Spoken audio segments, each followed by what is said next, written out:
Hi hello guys, Sunday special నేనైతే mutton గోంగూర చేస్తున్నానండి. ఎర్ర గోంగూర అండి, 2 కట్టల గోంగూర నీట్గా కోసి కడిగి ఉంచాను శుభ్రంగా. చిన్న చిన్న ముక్కలు తరగాలండి.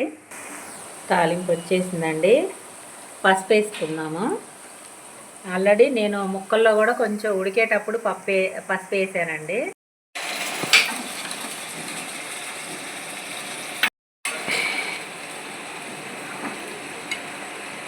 ఒకసారి నీట్గా కలిపేసి 5 మినిట్స్ ఉడకనియండి.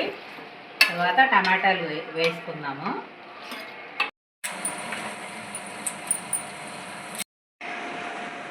రెండు టమాటాలండి, పెద్దవైతే 2 వేసుకోండి, చిన్నవైతే 3 వేసుకోండి.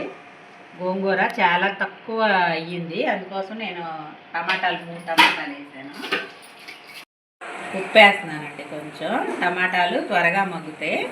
నేను ఈ ముక్కలు ఉడకబెట్టేటప్పుడు కుక్కర్లో కొంచెం వేసి ఉడికిచ్చానండి, అందుకోసం టమాటాల వరకే వేసాను అనమాట. మళ్ళీ ఇవి కూడా ఒక 5 మినిట్స్ అలా ఉడకనిద్దామండి.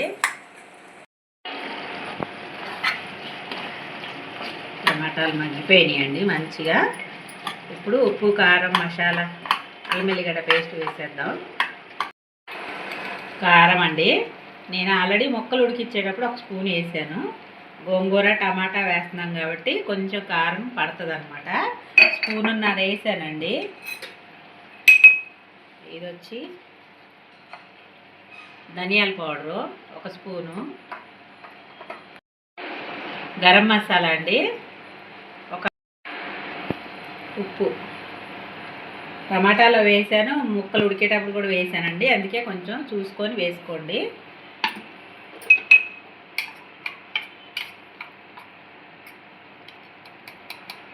అల్లం ఎల్లిగడ్డ పేస్ట్ అండి 2 స్పూన్లు వేయండి. కంప్లీట్గా 2 స్పూన్లు పడుతుంది అనమాట.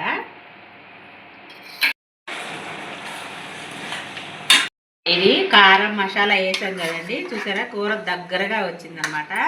ఇలాగే ఉంచితే మాడిపోద్దండి. మనం ఇందాక కుక్కర్లో ముక్కలు ఉడికిచ్చాం కదా, ఈ నీళ్ళు ఇందులో వేసుకుందాం అండి. ఇదేం లేదుగా, కారం, పసుపు, ఉప్పు, కొంచెం అల్లం ఎల్లిగడ్డ పేస్ట్ వేసిన నీళ్ళు అండి, మసాలా నీళ్ళు. అందుకని ఆ నీళ్ళు కూడా వేసుకుందాము. ఒకసారి తిప్పుకొని ఉప్పు, కారం అవి చూసుకుందామండి. కూర ఉడికిందో లేదో చూద్దామండి. గోంగూర వేద్దాం. చూసారా ఆయిల్ అంతా ఇట్లా సైడ్కి వచ్చిందండి. కూర అయ్యిందనమాట. ఇప్పుడు గోంగూర వేసుకుందామండి. నీళ్ళు మీకు మాంసం ఉడకబెట్టినప్పుడు నీళ్లు తక్కువ వెళ్తే మీరు మామూలు నీళ్ళు కొన్ని వేసుకోండి. గోంగూర వేస్తాం కదా, కూర చిక్కగా అయిపోద్ది. చూడండి, గోంగూర వేస్తున్నాను, ఎర్ర గోంగూర అండి. ఇలా చేసుకోండి, చాలా అంటే చాలా బాగుంటుందండి మటన్ కర్రీ అయితే.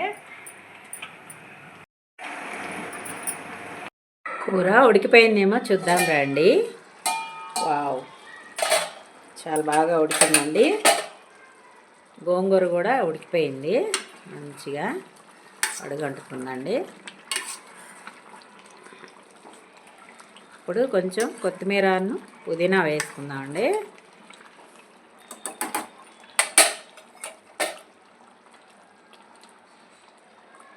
కొత్తిమీర, పుదీనా అండి.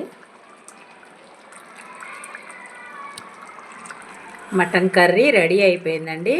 గరం మసాలాలో నేను కొంచెం జీలకర్ర, ఎండు కొబ్బరి వేసి పట్టానండి.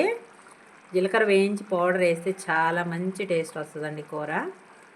నా ఛానల్ ఫస్ట్ టైం చూసేవాళ్ళు లైక్ చేసి సబ్స్క్రైబ్ చేయండి friends. Thank you so much.